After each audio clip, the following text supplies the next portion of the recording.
I have another just for fun book for you. Chrysanthemum. Now, I know we read this the other day, but I don't think we got to hear it very well. And I just think it's the cool book. I really, really like this book. So let's try it again. Chrysanthemum.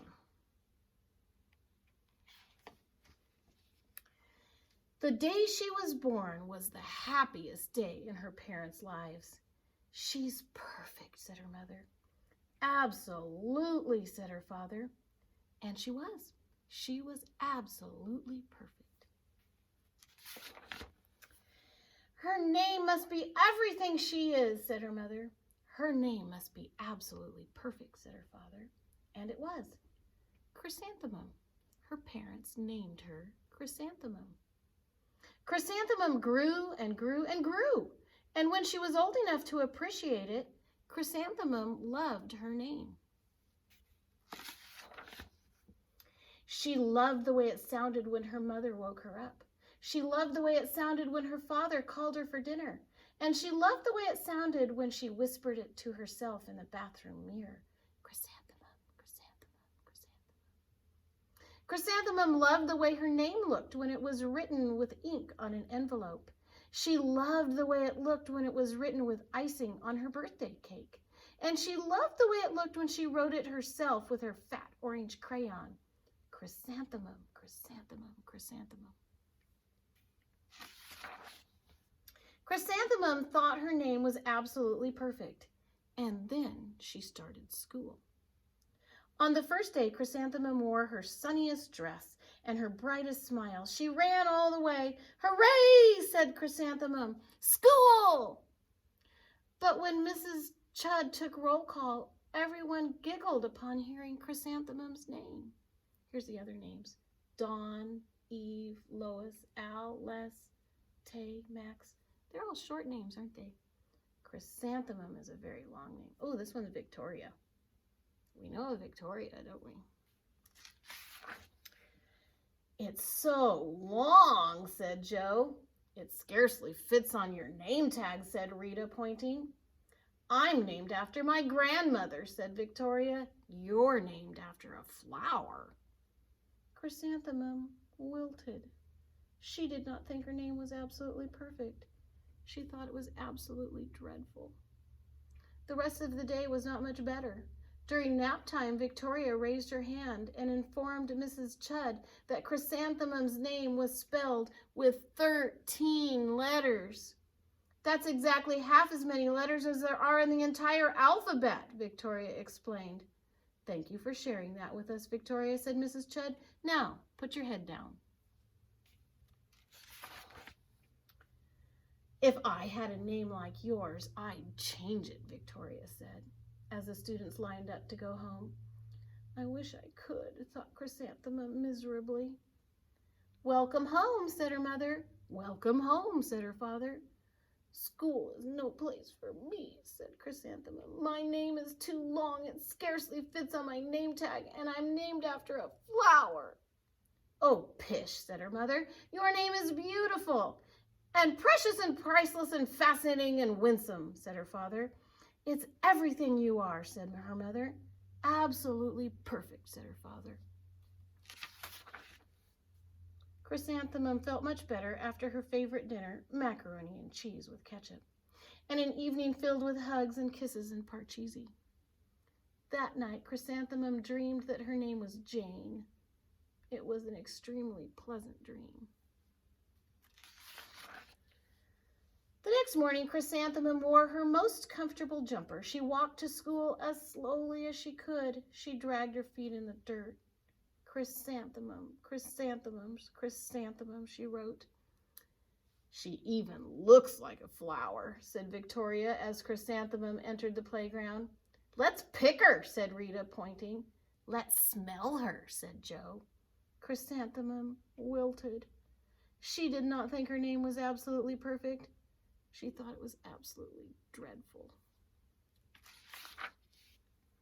The rest of the day was not much better. During nap time, Victoria raised her hand and said, A chrysanthemum is a flower. It lives in a garden with worms and other dirty things. Thank you for sharing that with us, Victoria, said Mrs. Chudd. Now, put your head down. I just cannot believe your name, Victoria said as the students lined up to go home.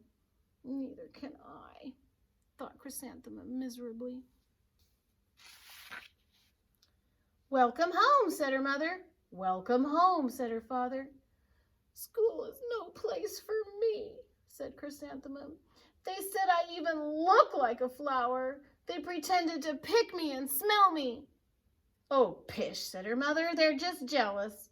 And envious and begrudging and discontented and jaundiced, said her father. Who wouldn't be jealous of a name like yours, said her mother. After all, it's absolutely perfect, said her father. Chrysanthemum felt a trifle better after her favorite dessert, chocolate cake with buttercream frosting, and another evening filled with hugs and kisses and parcheesi. That night, Chrysanthemum dreamed that she really was a chrysanthemum. She sprouted leaves and petals. Victoria picked her and plucked the leaves and petals one by one until there was nothing left but a scrawny stem. It was the worst nightmare of Chrysanthemum's life. Chrysanthemum wore her outfit with 7 pockets in the morning. She loaded the pockets with her most prized possessions and her good luck charms. Chrysanthemum took the longest route possible to school. She stopped and stared at each and every flower. Chrysanthemum, chrysanthemum, chrysanthemum, the flowers seemed to say.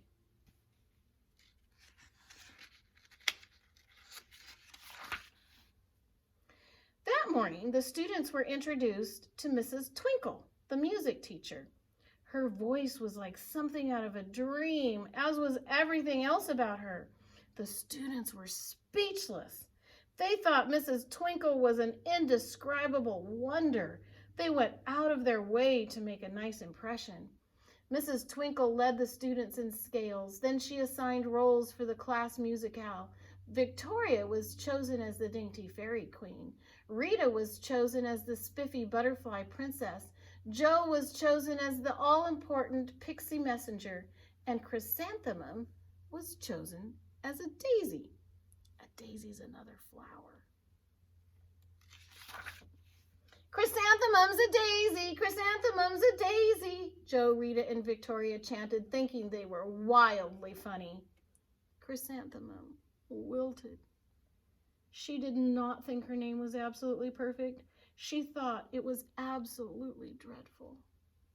What's so humorous? Asked Mrs. Twinkle. Chrysanthemum, was the answer. Her name is so long, said Jo. It scarcely fits on her name tag, said Rita, pointing. I'm named after my grandmother, said Victoria. She's named after a flower. My name is Long, said Mrs. Twinkle. It is, said Jo. My name would scarcely fit on a name tag, said Mrs. Twinkle. It would, said Rita, pointing. And, said Mrs. Twinkle, I'm named after a flower, too. You are? Said Victoria. Yes, said Mrs. Twinkle. My name is Delphinium. Delphinium Twinkle. And if my baby is a girl, I'm considering Chrysanthemum as a name. I think it's absolutely perfect. Chrysanthemum could scarcely believe her ears. She blushed. She beamed. She bloomed. Chrysanthemum, chrysanthemum, chrysanthemum.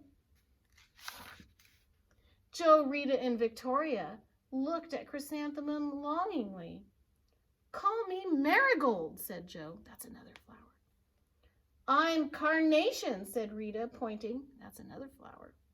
My name is Lily of the Valley, said Victoria. That's a flower, too. Chrysanthemum did not think her name was absolutely perfect. She knew it. Overall, the class musicale was a huge success. Chrysanthemum was absolutely perfect as a daisy. Victoria made the only mistake. She completely forgot her lines as the dainty fairy queen.